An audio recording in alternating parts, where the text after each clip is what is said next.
guys, it's Rebecca.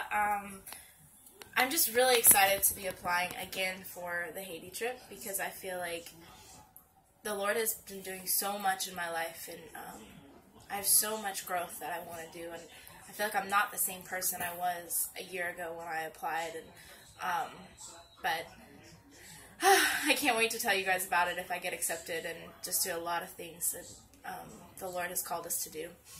To answer your questions, though, because I know I only have 5 minutes and I talk a lot, but to answer your questions, number one, religion.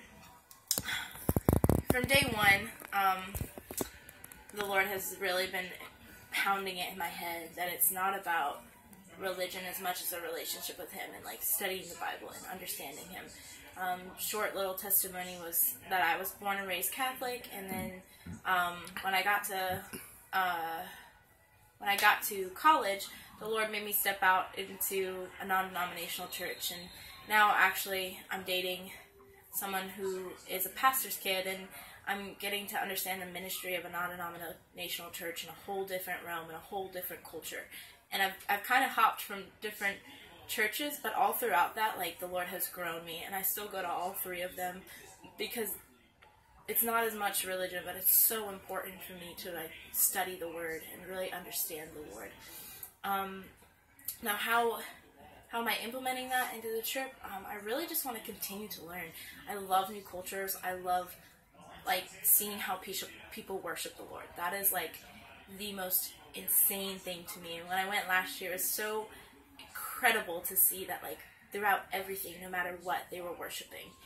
And I just really want to see that again, and I want to continue to learn and see what the Lord has for me there. So the next question is about redefining aid.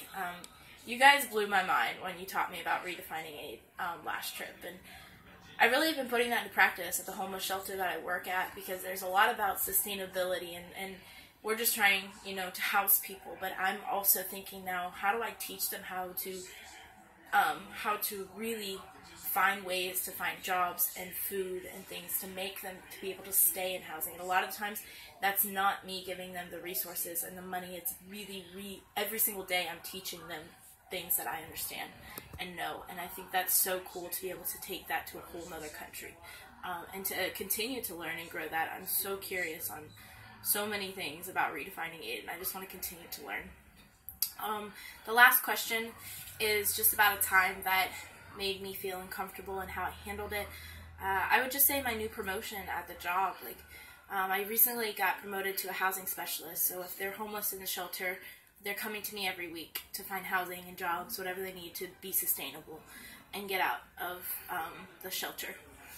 So I just felt like there were so many people that were better than me at that, and I didn't know anything except for maybe redefining aid, but I didn't know anything about the housing situations, all that works, and there was still day by day, the enemy would put all these insecurities, and I feel like the Lord really has been stirring up that and making me grow and making me see that I'm so capable of doing so many wonderful things when I step out of my comfort zone, when I really focus on teaching people and when I focus on loving the people. It's not about what I can do for them, but if I do anything that day, it's teaching them that there is a God that loves them by my actions, by my words, and just everything. They've all been put down, and just the thing I can give them is education on resources, but I also can give them education on the love of the Lord.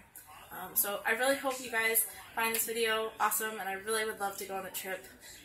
Again, I've been looking forward to it, and I've been counting down days. So I love you all, and I really, really am appreciative of this opportunity, and I love you. Bye.